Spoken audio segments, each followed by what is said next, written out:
I'm reading it in this right here. Uh, Volume 2. We're in Part 2, Story 2. Oh, a lot of twos in there. Rescue, a babe to the rescue. No, not babe. It says baby to the rescue. Oh, I hate mom. This shirt bugs me. Okay. Riding, no, riding. Riding in his chariot one day to inspect his two new treasure cities, Hathram and Ramses, Pharaoh saw something that made him first worried, then angry. It seemed to him that he had never seen so many Hebrews in all his life. They were in the fields and about the brickens.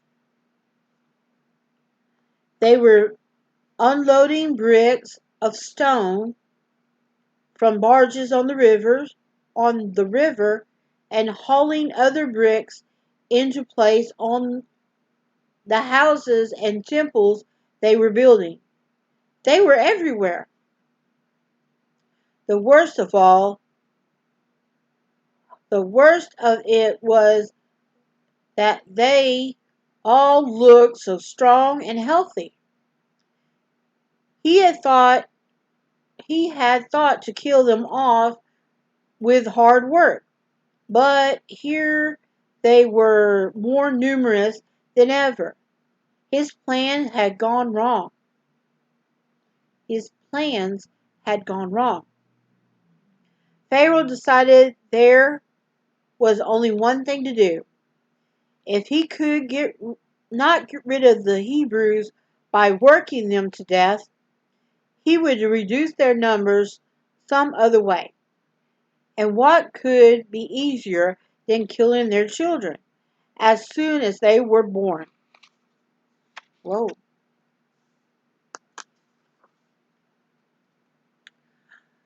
So he made a decree that every baby boy would be thrown into the river.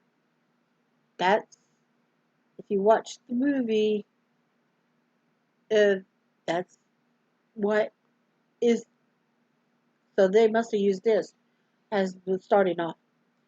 No, it says so in the Bible anyway. As the Hebrew fathers and mothers heard the dreadful news they faced, turned pale. At first they could hardly believe it. Surely no ruler could be so cruel to order that all baby boys should be murdered like this. But it was true, and soon terror filled all the hearts as stories were told of soldiers taking babies away from their mothers and flinging them into the Nile to drown or be eaten by the crocodiles. Imagine how the people must have felt in homes where a baby was on the way or had just arrived. Imagine how the older brothers and sisters must have worried themselves sick, let alone the fathers and the mothers. It was Israel's darkest hour.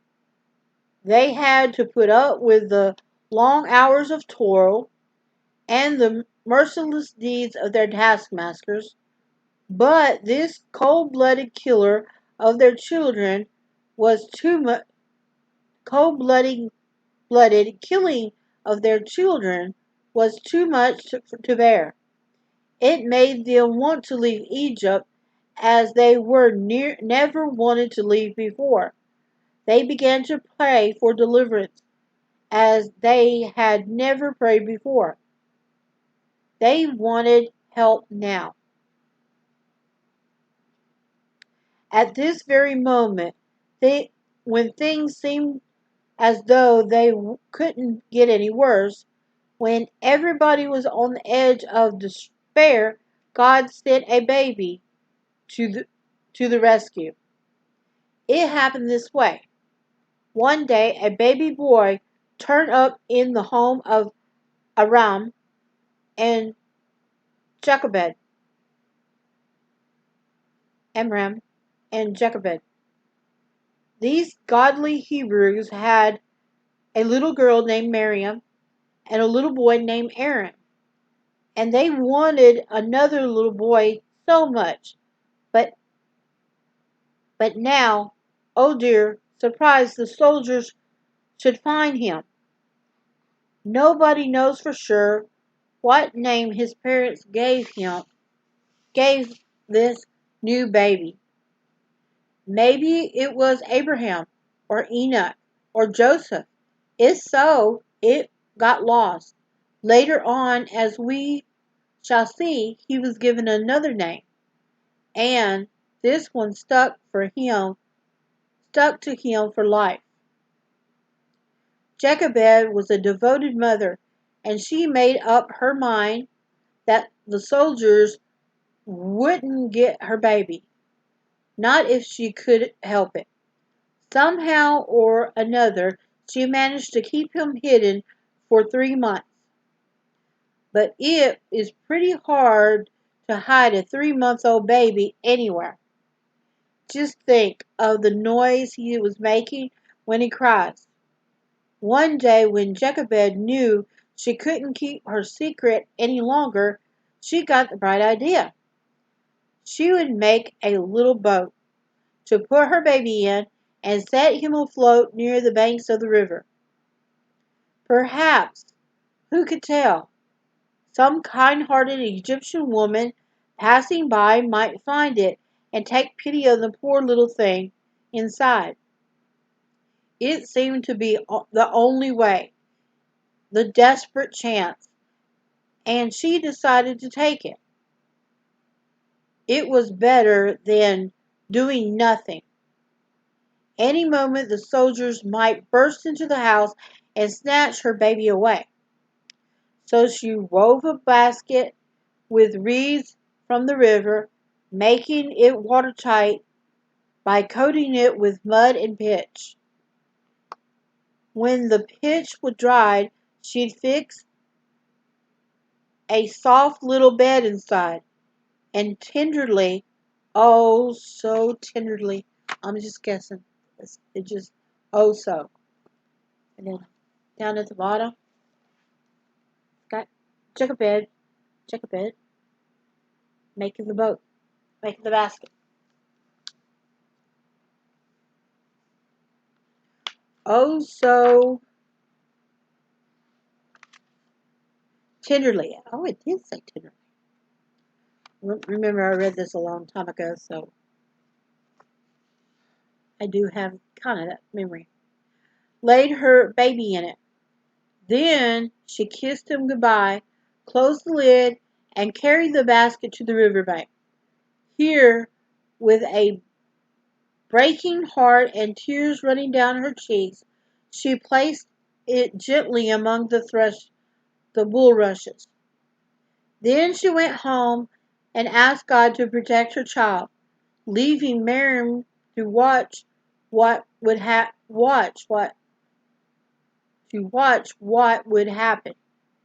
Miriam was not alone on that riverbank. Angels were there too, watching with her, for this is a very special baby for whom God had planned a very wonderful future. After a while, who should walk by but Pharaoh's daughter, attended by some of her maids. Suddenly she caught sight of a strange oblong basket in the bulrushes, and sent one of her maids to fetch it. Lifting the lid, she saw a beautiful baby inside, and the poor thing was crying.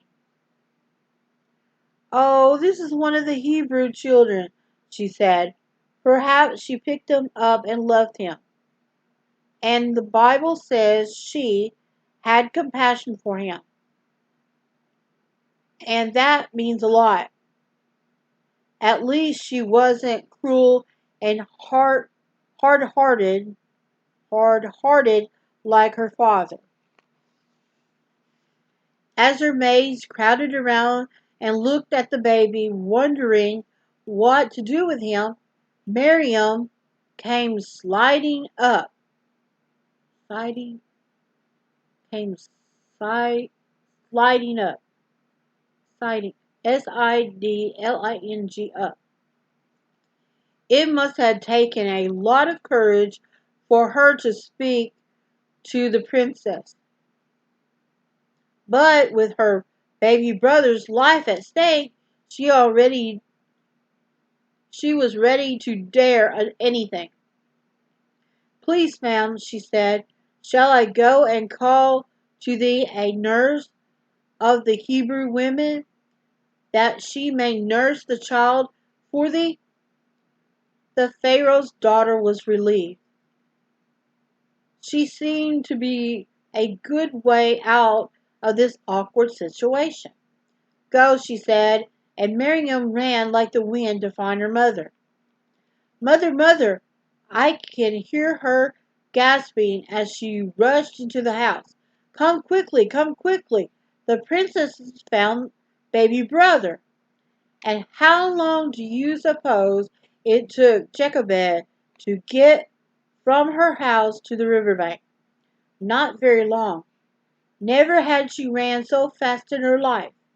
And there were the princess and her maid and the baby crying for his dinner. She was so happy. And then it ends right there for a second. And let's show the illustration down at the bottom. You see Miriam right here in this one. And then the princess and her maids looking at and holding and cuddling the baby. She was so happy. She didn't know whether to laugh or to cry, but she tried to keep a straight face so that the princess wouldn't think that she was the child's mother. Then the princess spake to her, and she could hardly believe her ears. Take this child away, she said, and nurse him for me, and I would give thee thy wages. The way Jochebed looked the baby and cuddled it was enough to give her away. But if the princess guessed the truth, she didn't say. As she left with her maids for the palace, Jochebed and Miriam hurried happily homeward, their hearts overflowing for the thankfulness to God for the way he had spared their precious little boy. It was too it was all too wonderful to believe. Not only did they have their baby back, but the soldiers could never kill him now. He was the ward of the princess, and she was going to pay his mother wages for keeping him. Whoa, that's good. Think about it. She would give him the best food and the best care, and the Pharaoh's daughter would pay her for it. Oh, yes, and the baby had a new name now. The princess had given it to him down by the river. Moses, she said, it was to be. Moses, meaning drawn out in Egyptian. I put the Egyptian part, but it means drawn out because she said, I drew him out of the water. Out of the water. If she had known who the child could be someday and what he could do, would she have saved his life? I don't know. Perhaps she would, for this baby was the very one whom had sent to rescue his people and lead them out of Egypt to freedom. And then it has a picture of the princess giving Moses to Jacob, his mama. and Miriam looking on. And that was the end of part 2, story 2. And now we go to our next one.